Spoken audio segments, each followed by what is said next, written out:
തദ്ദേശ തെരഞ്ഞെടുപ്പിലെ ഫലപ്രഖ്യാപനത്തിന് പിന്നാലെ കേരള കോൺഗ്രസ് മാണി ഗ്രൂപ്പിനുള്ളിൽ വൻ രാഷ്ട്രീയ പൊട്ടിത്തെറിക്ക് കളമൊരുങ്ങുകയാണ്. LDF ഘടകകക്ഷിയായ മാണി ഗ്രൂപ്പിലെ രണ്ട് പ്രമുഖ MLA-മാർ പാർട്ടി വിട്ട് കോൺഗ്രസിലേക്ക് ചേക്കേറാൻ അണിയറയിൽ ചർച്ചകൾ പൂർത്തിയാക്കിയതായാണ് ഏറ്റവും പുതിയ വിവരം. Changanassery MLA job Michael, Poonjar MLA Sebastian Kulathunkal എന്നിവരാണ് വരാനിരിക്കുന്ന നിയമസഭാ തെരഞ്ഞെടുപ്പിന് മുൻപ് കൈപ്പത്തി ചിഹ്നത്തിൽ മത്സരിക്കാൻ ലക്ഷ്യമിടുന്നത്. 2024 ലോക്സഭാ തെരഞ്ഞെടുപ്പ് ഫലം പുറത്തു വന്നപ്പോൾ തന്നെ മാണി ഗ്രൂപ്പിലെ ജനപ്രതിനിധികൾക്കിടയിൽ കടുത്ത ആശങ്ക ഉടലെടുത്തിരുന്നു. അതിനാൽ ഇടതുമുന്നണിക്കൊപ്പം നിന്നാൽ ഇനിയൊരു വിജയം അസാധ്യമാണെന്ന് തിരിച്ചറിഞ്ഞതിനാലാണ് ഇങ്ങനൊരു നീക്കമെന്നാണ് സൂചന.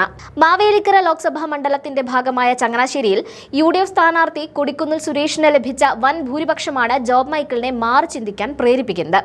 കൊടിക്കുന്നിലിന്റെ ആകെ ഭൂരിപക്ഷത്തേക്കാൾ വലിയ ലീഡാണ് ചങ്ങനാശ്ശേരി മണ്ഡലം മാത്രം UDF-ന് നൽകിയത്. ഇതേ സാഹചര്യം നിയമസഭാ തെരഞ്ഞെടുപ്പിലും ആവർത്തിച്ചാൽ തന്റെ തോൽവി ഉറപ്പാണെന്ന് ജോബ് മൈക്കിൾ കണക്കുകൂട്ടുന്നു. പൂഞ്ഞാറിലെ സ്ഥിതിയും ഇതിൽ നിന്ന് വ്യത്യസ്തമല്ല. PC ജോർജ് വിരുദ്ധ വോട്ടുകളും ന്യൂനപക്ഷ ഏകീകരണവുമാണ് കഴിഞ്ഞ തവണ സെബാസ്റ്റ്യൻ കുളത്തുങ്കലിനെ തുണച്ചത്. എന്നാൽ ഇത്തവണ തദ്ദേശ തെരഞ്ഞെടുപ്പിൽ UDF ഈ മേഖലയിൽ വലിയ മുന്നേറ്റം നടത്തി കഴിഞ്ഞു. ഒരു ത്രികോണ മത്സരം നടന്നാൽ സെബാസ്റ്റ്യൻ കുളത്തുങ്കൽ 3-ാം സ്ഥാനത്തേക്ക് പിന്തള്ളപ്പെടുമെന്ന റിപ്പോർട്ടുകൾ അദ്ദേഹത്തെ സമ്മർദ്ദത്തിലാക്കുന്നുണ്ട്. ഈ രണ്ട് നേതാക്കളും UDF-ലെ ജോസഫ് ഗ്രൂപ്പിലേക്ക് മടങ്ങാൻ ആഗ്രഹിക്കുന്നില്ല എന്നതാണ് ശ്രദ്ധേയമായ കാര്യം. ജോസഫ് ഗ്രൂപ്പിന്റെ നിശിത വിമർശകനായിരുന്നു ജോ മൈക്കൽ. സെബാസ്റ്റ്യൻ കുളത്തുങ്കലാകട്ടെ മുൻപ് PJ ജോസഫിനെ കൈവിട്ട് ജോസ് കെ മാണിക്കൊപ്പം പോയ വ്യക്തിയാണ്. അതിനാൽ ജോസഫ് ഗ്രൂപ്പ് ഇവരെ സ്വീകരിക്കാൻ സാധ്യത കുറവായതുകൊണ്ട് നേരിട്ട് കോൺഗ്രസിൽ ചേരാനുള്ള നീക്കമാണ് ഇവർ നടത്തുന്നത്. ഇതിനിടെ ജോസ് കെ മാണിയെ നേരിട്ട് ഫോണിൽ വിളിച്ച് രാഹുൽ ഗാന്ധി സംസാരിച്ചു എന്ന വാർത്തകൾ രാഷ്ട്രീയ കേന്ദ്രങ്ങളിൽ വലിയ ചർച്ചയായിരിക്കുകയാണ്. UDF വിപുലീകരണത്തിന്റെ ഭാഗമായി മാണി ഗ്രൂപ്പിനെ തിരികെ എത്തിക്കാൻ ഹൈക്കമാൻഡ് പച്ചക്കൊടി കാട്ടിക്കഴിഞ്ഞു എന്നാണ് അഭ്യൂഹങ്ങൾ പരക്കുന്നത്. രാഹുൽ ഗാന്ധി നേരിട്ടിടപെടുന്നത് മുന്നണി മാറ്റത്തിന് മാന്യമായൊരു കാരണം നൽകാൻ ജോസ് കെ മാണിയെ സഹായിക്കുമെന്നാണ് വിലയിരുത്തൽ. തദ്ദേശ തെരഞ്ഞെടുപ്പിൽ കോട്ടയത്തും ഇടുക്കിയിലും മാണി ഗ്രൂപ്പിനുണ്ടായ തകർച്ച അണികൾക്കിടയിലും അതൃപ്തി ഉണ്ടാക്കിയിട്ടുണ്ട്. മലയോര കർഷകർ നേരിടുന്ന പ്രശ്നങ്ങളിൽ, പ്രത്യേകിച്ച് വന്യജീവി ആക്രമണം പോലുള്ള ജനകീയ വിഷയങ്ങളിൽ LDF സർക്കാർ പരാജയപ്പെട്ടത് കർഷകരുടെ പാർട്ടിയെന്ന് അവകാശപ്പെടുന്ന മാണി ഗ്രൂപ്പിന് വലിയ തിരിച്ചടിയായിട്ടുണ്ട്. ഈ അതൃപ്തി മുതലെടുത്ത് രാഹുൽ ഗാന്ധിയുടെ നേതൃത്വത്തിൽ കോൺഗ്രസ് വലവിരിക്കുകയാണ്. UDF നേതൃത്വത്തിലെ KPCC president Sunny Joseph, PK Kunhalikutty, VD Satheesan എന്നിവർ മാണി ഗ്രൂപ്പിന്റെ തിരിച്ചുവരവിനായി അനുകൂലമായ നിലപാടാണ് സ്വീകരിച്ചിരിക്കുന്നത്. PJ ജോസഫിന്റെ എതിർപ്പിനെ തൽക്കാലം ഗൗരവമായി കാണേണ്ടതില്ലെന്നാണ് കോൺഗ്രസ് നിലപാട്. തദ്ദേശ തെരഞ്ഞെടുപ്പിൽ മാണി ഗ്രൂപ്പ് ഇല്ലാതെ തന്നെ ഇടുക്കിയിലും കോട്ടയത്തും UDF-ന് മുന്നേറാൻ കഴിഞ്ഞത് ജോസഫ് ഗ്രൂപ്പിന് ആത്മവിശ്വാസം നൽകുന്നുണ്ടെങ്കിലും വിപുലമായ മുന്നണി താൽപര്യങ്ങൾക്കായി കോൺഗ്രസ് ഇതിനെ മറികടക്കും.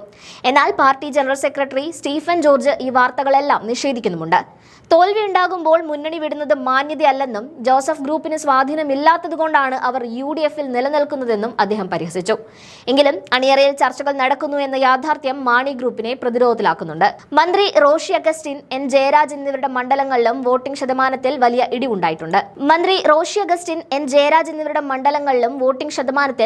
ഇടിവുണ്ടായിട്ടുണ്ട്.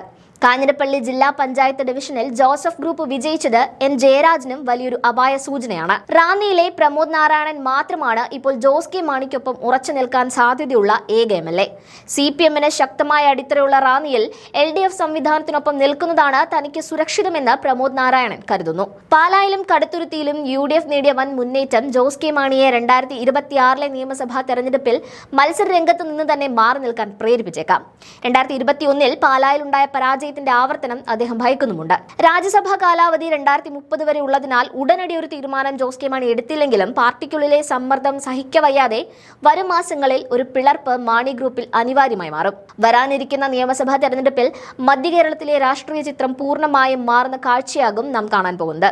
വാർത്തകളോട് പ്രതികരിച്ച ജോസ് കെ മാണി UDF-ലേക്ക് പോകേണ്ട സാഹചര്യം നിലവിലില്ലെന്ന് ആണയിടുമ്പോഴും അണികൾക്കിടയിലെ ചോർച്ച അദ്ദേഹത്തെ വലയ്ക്കുന്നുണ്ട് എന്നതാണ് യാഥാർത്ഥ്യം. മാന്യമായ ഒരു തിരിച്ചുപോക്കിനുള്ള അന്തരീക്ഷം ഒരുങ്ങുന്നതുവരെ നിലവിലെ മുന്നണിയിൽ ഉറച്ചു നിൽക്കാനാണ് അദ്ദേഹത്തിന്റെ ഔദ്യോഗിക തീരുമാനം. എന്നാൽ MLA-മാരുടെ നിലപാട് ഇതിന് വിരുദ്ധമായാൽ പാർട്ടിയിൽ വലിയൊരു വിള്ളൽ തന്നെ സംഭവിക്കും. കർഷക വിഷയങ്ങളിലും റബ്ബർ വിലയിലും സർക്കാർ എടുക്കുന്ന തീരുമാനങ്ങൾ കർഷക മേഖലയിൽ വലിയ പ്രതിഷേധത്തിന് കാരണമായിട്ടുണ്ട്. ഈ വികാരം വോട്ടായി മാറുന്നത് തടയാൻ തങ്ങൾക്ക് കഴിയില്ലെന്ന് തിരിച്ചറിയുന്ന നേതാക്കളാണ് കോൺഗ്രസിലേക്ക് പാലം വലിക്കുന്നത്.